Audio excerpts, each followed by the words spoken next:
Mazmur 112 ayat 1 sampai dengan 10. Mazmur 112 ayat 1 sampai dengan 10. Perjanjian Lama. Saya akan bacakan buat kita Bapak Saudara yang dikasihi Tuhan. Demikianlah firman Tuhan, Mazmur 112 ayat 1 sampai dengan 10. Bahagia orang benar. Haleluya. Berbahagialah orang yang takut akan Tuhan, yang sangat suka kepada segala perintahnya. Anak cucunya akan perkasa di bumi, angkatan orang benar akan diberkati. Harta dan kekayaan ada dalam rumahnya, kebajikan tetap untuk selamanya. Di dalam gelap terbit terang bagi orang benar, pengasih dan penyayang orang yang adil. Muncul orang yang menaruh belas kasihan dan yang memberi pinjaman, yang melakukan urusannya dengan sewajarnya. Sebab ia takkan goyah untuk selama-lamanya, orang benar itu akan diingat selama-lamanya. Ia tidak takut kepada kabar celaka, hatinya tetap penuh kepercayaan kepada Tuhan. Hatinya teguh, ia tidak takut, sehingga ia memandang rendah para lawan. Ia memberikan kepada orang yang miskin, kebajikannya tetap untuk selama-lamanya. Tanduknya meninggi dalam kemuliaan. Orang-orang fasik melihatnya lalu sakit hati. Ia menggertakkan giginya lalu hancur. Keinginan orang fasik akan menuju kebinasaan.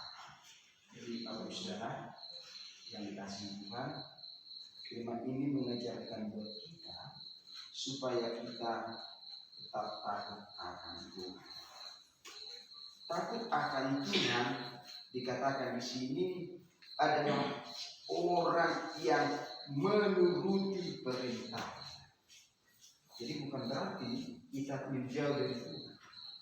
Kalau kita takut akan Tuhan, bukan berarti kita menjauhkan diri dari Tuhan, atau dari ibadah, dari hubungan kita dengan Tuhan, dan dua-dua kita dalam membaca firman dan memuji menyembah Tuhan. Gak boleh. Orang yang takut akan Tuhan, dia pasti mendekatkan diri kepada Tuhan, bukan menjauh. Orang yang takut akan Allah, akan Tuhan Yesus Kristus, dia akan mendekatkan diri kepada Tuhan. Dalam hal apa? Hubungannya kepada Tuhan. Jadi dia tidak akan malas berdoa, dia tidak akan malas beribadah, dia tidak akan malas baca Alkitab, dia tidak akan malas melayani Tuhan, dia tidak akan malas memuji menyembah Tuhan. Tetapi dia semakin giat, tekun, semakin semangat bergairah apapun yang terjadi. Tuhan mengatakan orang yang takut Tuhan itu dalam bahasa Ibrani jirah, orang yang menghormati Tuhan.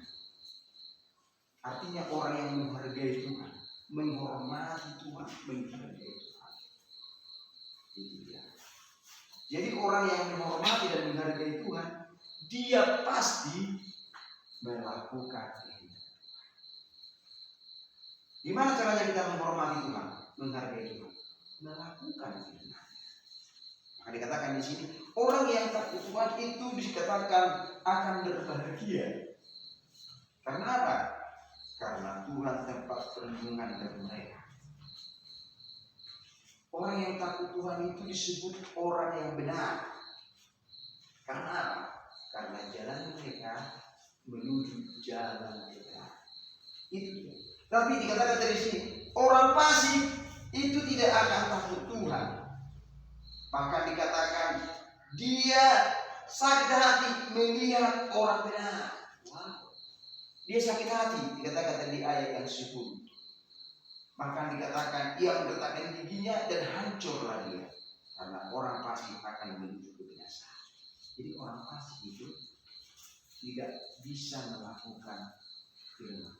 Orang fasik itu orang yang tahu kebenaran tapi tidak melakukan. Itu orang fasik. Maka dikatakan di Mazmur, saya lupanya, orang fasik itu adalah mengajarkan kebenaran sama dengan Al-Taurat, tetapi tidak melakukannya. Dia tahu firman tapi tidak melakukan. Maka dikatakan dalam firman Tuhan di dalam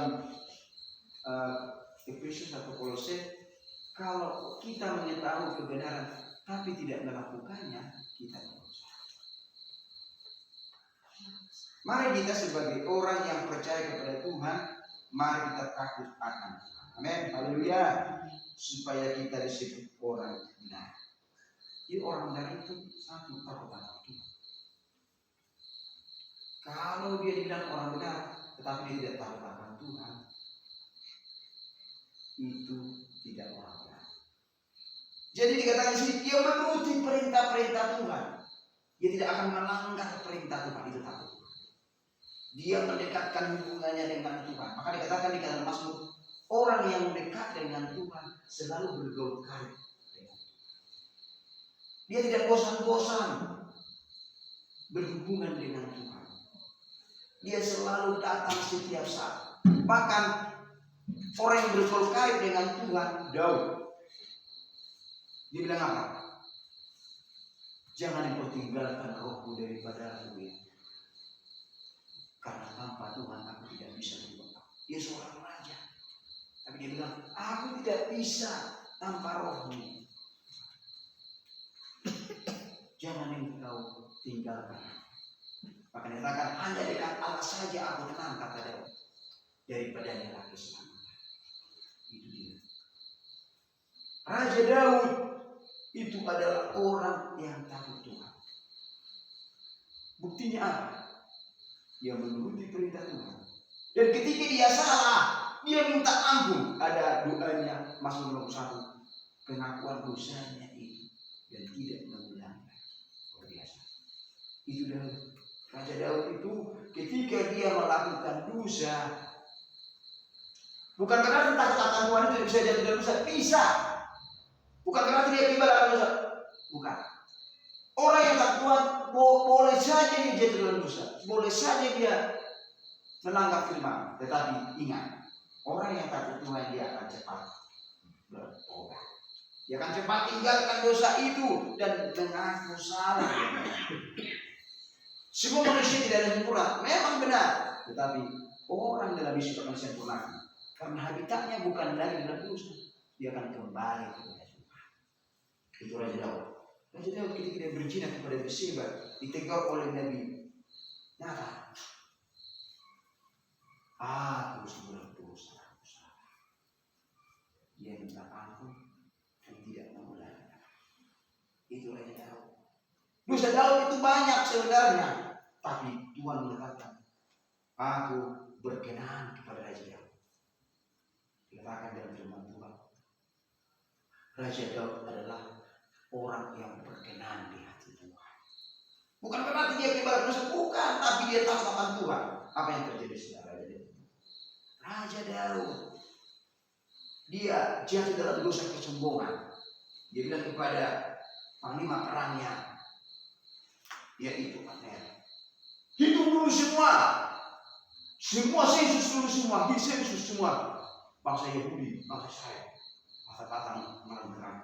Aduh, bukannya salah itu Tuanku Raja. Waduh, jangan Tuanku Raja. Tapi karena Tuanku Raja yang menyuruh apa kamu tunduk. Dia tunduk kepada Raja, tapi dia berdebar-debar hatinya. Karena itu kesombongan, ingin melihat kerajaannya berapa besar. Tapi ketika dia hidup disuruh, maka datanglah Tuhan mengatakan, pilih Raja Daud, karena kau telah dosa dalam dosa kesombongan, tahta kerajaan belum kuberikan kepada aku. Ada 3 malapetaka. Engkau akan dikejar selama 3 bulan dan istrimu akan ditiduri oleh bangsa-bangsa di luar Israel. Itu salah satu. Yang kedua, akan ada kelaparan di negeri ini semua. Akan ada susah dan kematian di negeri ini. Dan yang ketiga, semua orang akan mati di sini. Maka dia bilang, pilih dalam 3 itu apa ya? Biarlah aku jadi tanggung Tuhan. Dan apa yang terjadi sekarang? Dia menyembelih pengakuan dosa. Dia hidup bagi pengakuan dosa. Minta ampun dari Tuhan. Maka Tuhan berikan. Hari ini itu lagi. Orang yang takut akan Tuhan bukan berarti dia tidak jadi dosa, tapi dia akan kembali dan datang kepada Tuhan. Haleluya. Mari kita belajar takut akan Tuhan. Raja Daud itu dia berkenan di hati Tuhan. Orang yang takut Tuhan apa? Dia itu tadi menuntut perintah. Yang kedua, dia benci akan dosa. Dia benci akan dosa, Bapak Ibu. Dia benci. Dia tidak akan hidup dengan dosa. Jangan berkata tambah hari tambah cinta Yesus, tambah hari tambah cinta, tambah hari tambah benci dosa, tambah hari tambah aku setia. Seperti pujian kita itu. Orang yang takut Tuhan itu, dia tidak suka berbuat dosa. Dia pasti berjalan dalam kebenaran, dalam kebenaran. Kalau ada orang yang menjadi dia berbuat dosa, dia tidak akan ikut arus. Dia akan radikal. Dia akan memiliki komitmen akan takut Tuhan. Seperti Yusuf digodai oleh istri Potifar. Tapi dia bilang, mana mungkin aku melakukan dosa sebesar ini? Tidak akan bisa aku lakukan ini. Dia benci akan dosa, dia takut akan Tuhan. Itu Yusuf. Bahkan Mesak Abednego orang yang takut akan Tuhan dan benci akan dosa. Mana mungkin aku menyembah patung berhala ini?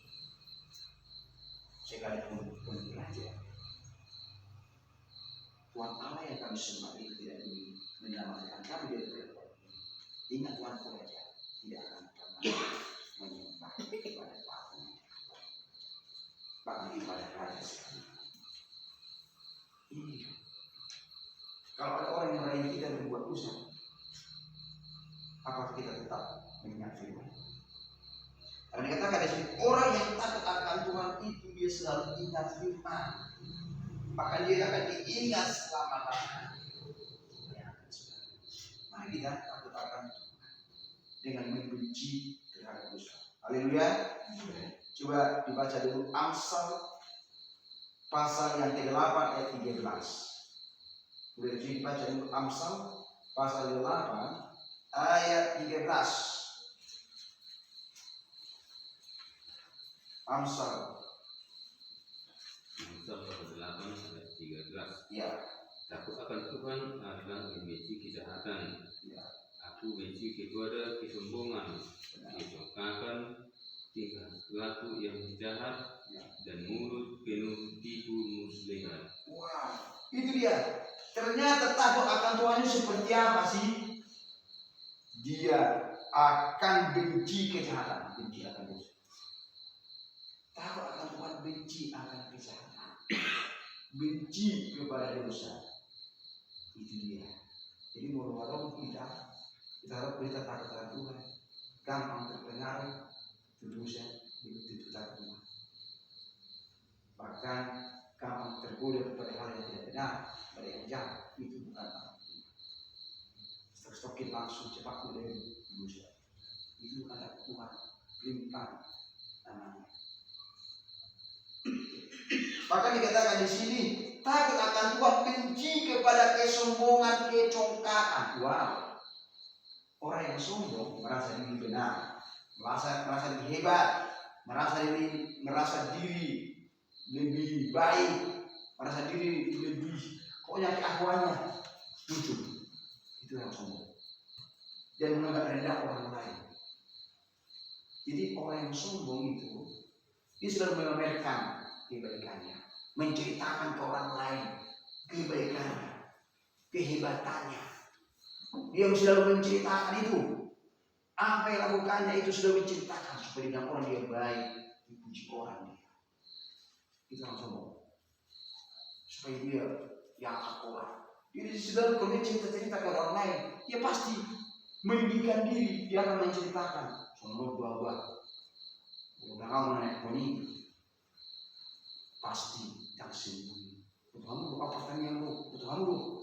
Dia bertanya poni, tersembunyi.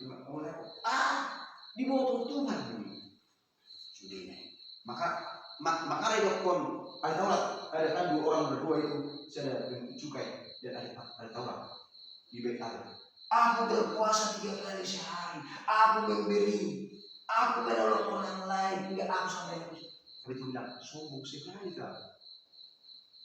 Aku tahu semua yang kau lakukan. Duanya sombong sekali. Itu Alkitab prinsip. Tuhan tahu semua yang kita lakukan. Ngapain kita ceritakan semua itu? Aku membantu orang, aku mendoakan orang. Ketika aku berdoa pada orang lain, sembunyi, mencuri dan Allah. Jadi diri orang itulah yang dipuji orang dan merasa hebat dia. Tuhan direndahkan. Kalau dia dipanggil Tuhan dalam karunia yang ada, terkata bukan karena aku, semua karena Tuhan.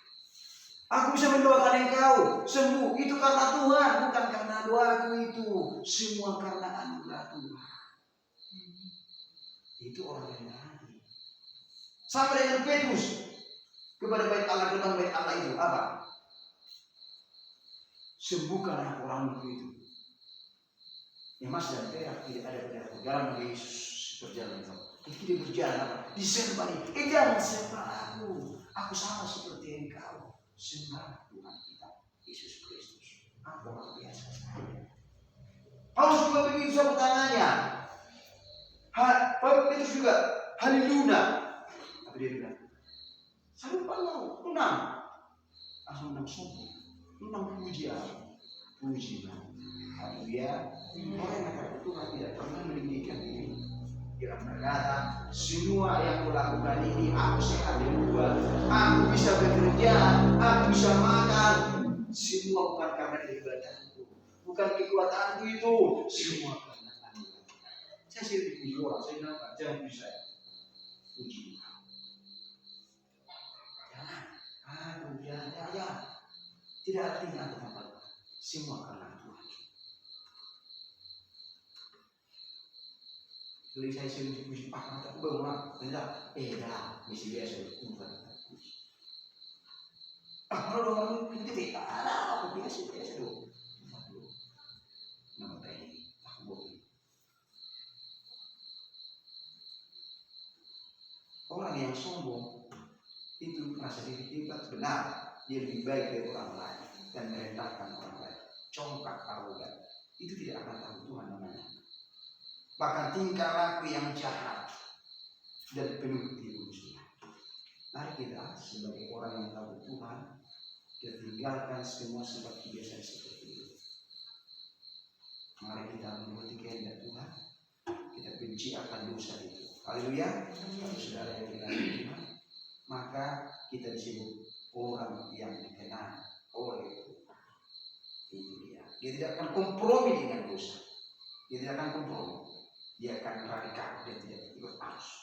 Orang melakukan dosa ini berzina dia. Orang mencuri dia. Orang berjudi. Orang pesta pora dia. Orang makan darah dia. Orang makan ini yang kesemat tubuh Allah. Orang penghuni mana? Orang masak parisan mana? Orang berjudi mana? Itu tidak tahu mana itu. Tidak harus beda dengan orang-orang ini. Haleluya. Harus beda. Orang yang tak boleh beda dengan keinginan daging, keinginan dunia. Beda sekali. Kita harus berprinsip begini. Enggak masalah. Aku dibenci oleh semua orang karena kebenaran. daripada aku dibenci Tuhan ketika aku melakukan kesalahan. Haleluya. Lebih baik aku ini tidak masalah orang menjauhkan diri dariku daripada Tuhan menjauhkan diri dari aku. Itu yang penting. Tidak masalah. Contohnya orang meremehkan saya, orang menjauhkan diri dari saya karena melakukan kebenaran. Karena benar ya, bukan karena berdosa. Tak masalah. Mari kita berani melakukan yang baik dan benar. Jangan terbujuk pada akhir, terbujuk. Ya jangan sekali dong, udah sekali jauh mana? Ulu imana otak belikun kebenaran ala nihere. Maka tidak pun naso sitong ala nihere. Ulu imana melakukan nasalah ala nihere. Jangan sudah. Uang tidak menyelamatkan. Harta kekayaan tidak menyelamatkan. Jangan sampai iman kita tergoncang gara-gara kebeng, dilihat kebeng jadi dangkok di kebenaran. Jangan lupa. Contoh, saya hidup dengan kebeng. Alamak, masuk ke dalam Tuhan, Tuhan kebeng. Aku mau pelayaran sono-sono. Malah boleh, tapi itu sono itu yang mereka itu malah boleh. Harus tahu kita kebenaran. Jangan. Contoh, kalau contoh di gereja lain dia diterima karena malah sudah ambil dua nikah. Gereja lain tidak mau menikahkan. Tapi kepada kita seorang hamba Tuhan, lain macam-macam dekai. Dekai Buddha, jauh onari. Pas-pasan dan kondisi itu. Jangan saudara, jangan mau. Jangan. Apalagi kalau aku seperti itu, contoh datang. Gereja, gereja kamu susah. Tidak terima. Apalagi dia, apalagi Tuhan. Di gereja pun terima, apalagi dia. Apalagi gereja. Memang Tuhan mengampuni orang berdosa, tapi ada konsekuensi. Ada konsekuensi. Kita akan berkata, contoh, boleh aku berkata di sini, tapi bukan di gereja. Peneguhan saja ya. Kalau kau siap, saya terima. Karena ada konsekuensi dosa. Contoh di gereja hamil, kan betong di gereja pas-pas, lele-lele pas-pas begitu. Harus peneguhan. Itu pun tidak bisa tangan lagi, cuma luar biasa. Itu pun harus di rumah atau di kamar, tidak di gereja. Harus beda. Jangan sampai sekarang banyak orang itu pendeta gara-gara uang, malah dia melakukan yang tidak benar. Jangan salah. Harus ada bedanya. Kita hanya Tuhan. Harus beda. Memang ada konsekuensi dosa, ada, tapi hubungan kita sudah dipulihkan. Daud apa? Ketika dia mengaku dosa, ada konsekuensi dosa, ada. Anak makan mengkudeta engkau, keluarga makan berantakan, tapi dia bilang, terima kasih Tuhan, tapi hubungan sudah pulih. Bapak saudara, mari kita hidup takut akan Tuhan. Yang terakhir Bapak saudara, orang yang takut akan Tuhan itu orang yang setia sampai akhir kepada Tuhan. Haleluya. Bisa ya. Karena Tuhan mengatakan bukan awal yang kulihat, tetapi akhir. Sampai mati, apakah engkau setia sama Tuhan? Kita harus dari awal kita mulai dari roh dan kita akhiri dari roh juga. Jangan dari awal dari roh semangat yang paling Tuhan. Itu di ending hidupnya mau mati tidak lagi seperti dia makin menjauh di akhirnya dari jalan selamat. Kita harus akhiri dengan roh. Raja Saul begitu. Ketika dipanggil Tuhan jadi raja dia dimulai dengan orang dengan Roh Kudus, tapi ending hidupnya diakhiri dengan dia berhidup. Ketika dia berperang kepada bangsa Filistin. maka dia mati waktu perang. Dipilih. Jangan saudara. Mari kita dengan Daud. Daud dimulai dari roh dan yang roh. Ketika dia panggil Tuhan apa? Dia bilang kepada anak cucunya, anak cucunya, bukan harta yang kuwariskan kepada kalian. Salomo, bukan harta, bukan jabatan yang kuwariskan, bukan harta warisan yang kuwariskan. Aku mau meninggal di tanganmu. Tapi yang mengingatkan kepadamu, anak cucuku, tetaplah takut akan Tuhan, tetaplah setia dan tak seperti yang kulakukan sampai akhir. Jangan pernah kau tinggalkan Tuhan. Imanmu harus tetap kepada Tuhan Allah. Itu yang saya berikan. Jangan pernah tinggalkan Tuhan. Itu aja dulu. Maka dipanggil. Kalau engkau tidak tahan setia kepada Tuhan, maka engkau sama dengan bangsa-bangsa lain yang tidak mengenal kamu binasa. Ketika dia dinasihati itu dia dipanggil. Itu dia saya kagum dengan Daud. Bukan jabatan harta yang diwariskan kepada anak cucunya, tapi iman. Harus percaya seperti aku yang percaya kepada Tuhan Allah. Kalian juga semua cucuku harus tetap percaya, setia dan taat kepada Tuhan. Itu aja Daud. Hari ini dia orang yang berkenan di hadapan Tuhan. Haleluya. Itulah firman yang saya berikan. Firman ini menguatkan dan menyembuhkan iman kita. Haleluya.